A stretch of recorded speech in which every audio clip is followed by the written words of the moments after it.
Good evening and welcome back to Prime of Midlife. It's Sunday evening and we're not going to be doing a live tonight. We should be back doing lives in a couple of weeks. Patrick's looking to get me the kit so that I can get that sorted.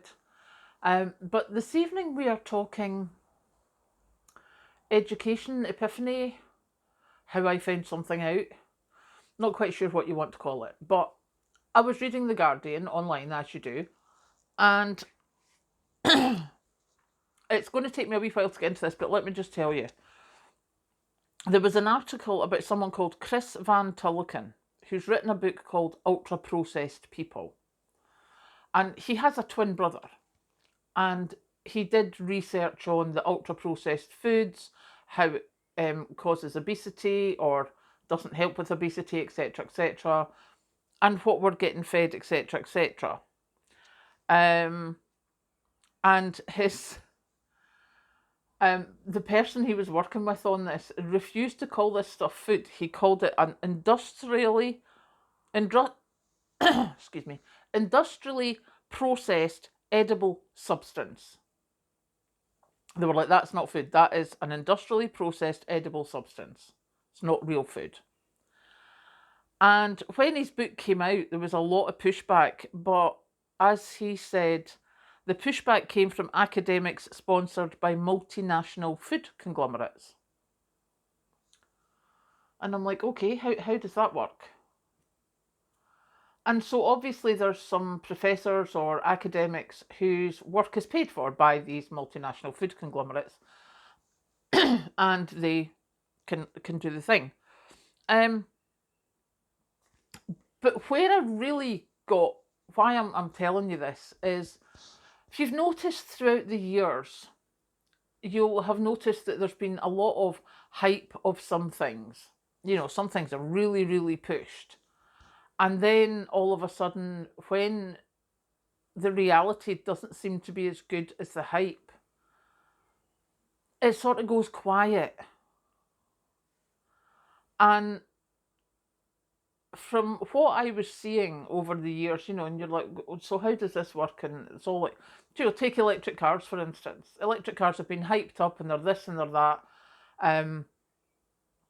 Personally, the wastage from electric cars with your lithium getting mined and your, what do we do with them when the battery's dead, etc., I'm a bit more wary. But a lot of people jumped on the bandwagon and were like, oh, they're safer for this, they're better for this, they're better for this. You're not really hearing that nowadays. I wonder why. And what this guy said is probably what is happening, because, as he said, there was pushback from the academics sponsored by the food corporations. But also, he was asked, what have you got? Sorry, the puppy has just come in. It's a leave, it's fine. So he was asked, an actual food company asked him to come and give a half-hour talk to their senior team to help them understand what he was talking about. They would pay him £20,000. And he was like, okay, great to get my thoughts over into the actual food corporations. So he's like, but what I'll do is I'll pay my own expenses and the 20k can go to a food charity. They're like, yeah, fine. So they sent the contract to him. Thankfully, he's not a guy that signs things without reading them, because in his contract it said that he was not to disparage the firm in public statements throughout the universe in perpetuity. And there was a wee light bulb went off in my head. And I was like, oh, this is where everyone's gone. Because what's happening is people are getting caught with this. People who are, making reports or writing books or whatever, and you see them getting publicised, and then all of a sudden it goes quiet because they've not realised, or they've needed the cash too much or whatever. But that's what they're doing. They're not, the big multinationals, whether it be food, cars, whatever, they're not directly coming after you. They're doing it different ways. And then you sign this to come and give a statement, a lecture to their team, and find out that you're never allowed to say anything bad about them in public ever again. Yeah, wonder how that works. But that explains a lot for me. That explains a lot as to why so many things have been headline news and then all of a sudden they go away. And I'm just wondering how much of that we're not seeing. How many places that is happening.